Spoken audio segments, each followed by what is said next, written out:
What did God tell Solomon when he appeared to him a second time?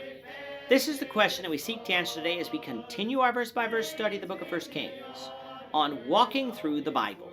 The glory of his cross. Today we're going to be discussing 1 Kings chapter 9 verses 1 to 14, but before we do that, let's read the passage. If you have a Bible with you, turn to 1 Kings chapter 9 verse 1, but if you don't have a Bible, don't worry, just follow along with us on the screen. The version that we'll be reading from is the New King James Version. So 1 Kings chapter 9, beginning at verse 1.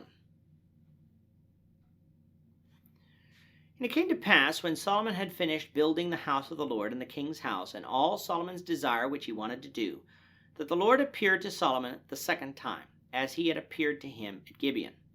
And the Lord said to him, I have heard your prayer and your supplication that you have made before me.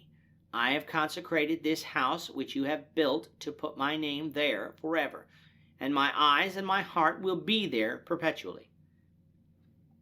Now, if you walk before me as your father David walked, in integrity of heart and in uprightness, to do according to all that I have commanded you, and if you keep my statutes and my judgments, then I will establish the throne of your kingdom over Israel forever, as I promised David your father, saying, you shall not fail to have a man on the throne of Israel.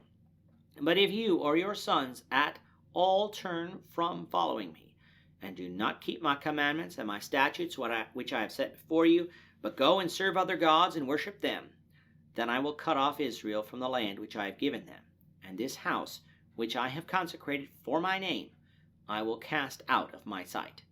Israel will be a proverb and a byword among all the peoples. And as for this house, which is exalted, everyone who passes by it will be astonished, and will hiss and say, why has the Lord done thus to this land and to this house? Then they will answer, because they forsook the Lord their God, who brought their fathers out of the land of Egypt, and have embraced other gods, and worshipped them, and served them. Therefore the Lord had brought all this calamity on them. Now it happened at the end of 20 years, when Solomon had built the two houses, the house of the Lord and the king's house, Hiram the king of Tyre had supplied Solomon with cedar and cypress and gold, as much as he desired. That King Solomon then gave Hiram 20 cities in the land of Galilee. Then Hiram went from Tyre to see the cities which Solomon had given him, but they did not please him. So he said, what kind of cities are these which you have given me, my brother? And he called them the land of Cabul, as they are to this day. Then Hiram sent the king 120 talents of gold. The temple is now complete and has been dedicated. In chapter 9, we have fully come to the end of Solomon building the temple and his palace. Chapters 6 and 7 tell us that in total it took Solomon 20 years to complete these buildings, and since the building started in the 4th year of his reign, we know that we're now in the 24th year of his reign. Noting this is important, for we're later going to find out that Solomon left the Lord and served idols, and ultimately ended up reigning 40 years in total, meaning that it would not be a significant amount of time between the events of this chapter and Solomon going after other gods. What we have here at the beginning of the chapter is the Lord appearing to Solomon as he had at Gibeon, in other words, in a dream. What the Lord tells Solomon in this dream is that the Lord had heard his prayer of dedication and was willing to grant all that he had prayed for.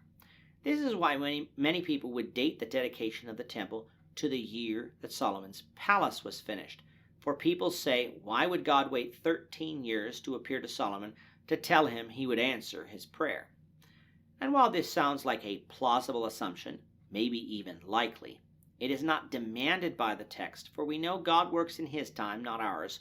So let's not be dogmatic on when the events of chapter 8 took place, knowing, however, that the events of chapter 9 take place after the 20-year building projects of the temple and Solomon's palace were complete. What God specifically told Solomon was that he would consecrate the temple that had been made and would place his eyes and heart on it perpetually. When it came to Solomon himself, God promised that he would do to Solomon what he promised to David, and that his throne would be established over Israel forever. However, both of these promises were conditional on faithful obedience. If Solomon or his children walked away from the Lord, though, this promise concerning the throne would not be guaranteed to continue. And if Israel walked away from the Lord as a nation, then even this consecrated temple would not protect them and would not be allowed to stand. What we see with these promises is not different to many of the other promises of the Lord revealed to us in the Old Testament. If Israel was faithful, the Lord would be with them and bless them. But if they weren't, the Lord would not be with them and would punish them. And when the Lord punished Israel, the other nations would sit up and take notice, knowing that it was because Israel left the Lord their God that he did this to them. Even when it comes to God's promises today, they're conditional on faith. When one is baptized into Christ and becomes a Christian, that doesn't mean that they are guaranteed to go to heaven. They have had their past sins forgiven, and if they continue to walk in faith, they will go to heaven. But if they fall back into this world, then God has promised that only judgment and eternal damnation remains. It was true in the Old Testament for Israel, and it is true in the New Testament for Christians. Let us therefore walk by faith and obtain what God has promised. Now, soon after this dream was over, we again come to some transactions between Solomon and Hiram, king of Tyre. Remember, Solomon had used Hiram and his labor force to help build the temple and Solomon's palace. This didn't come for free, as Solomon agreed to pay Hiram for his services. It is evident from chapter 9 that this relationship continued as Solomon had other building projects that needed to be completed. In verses 12 to 14, what we seem to have going on is a trade. Hiram would send Solomon 120 talents of gold, while Solomon would cede to Hiram some cities in northern Galilee, either in the tribal allotments of Naphtali or Asher. Now Solomon didn't have the right to cede these cities away, as Israel had been given all this land by inheritance. But as we've seen in other places in the Old Testament, the law was not always followed by Israel, to their detriment. Unfortunately for Solomon, Hiram didn't like these cities when he viewed them, and so called them Kabul, meaning good for nothing. 2 Chronicles 8 would tell us that Solomon took these cities back and built them up. However, the disappointment on Hiram's behalf didn't prevent Hiram from sending Solomon the gold he needed. It would simply mean that Solomon would need to repay this loan another way during the final years of his reign. We'll find out specifically what these building projects were, the Lord willing, in the next lesson. With that, our time is up for today. The Lord willing, we hope you'll join us for tomorrow's discussion of 1 Kings chapter 9, verses 15 to 28, as we continue our walk through the Bible, one verse at a time. Thank you for watching today's episode. We hope that you found it edifying and ask that you not only subscribe to our channel and podcast, but that you like and share this episode among your friends, so that the saving gospel of Jesus Christ can go out to the whole world.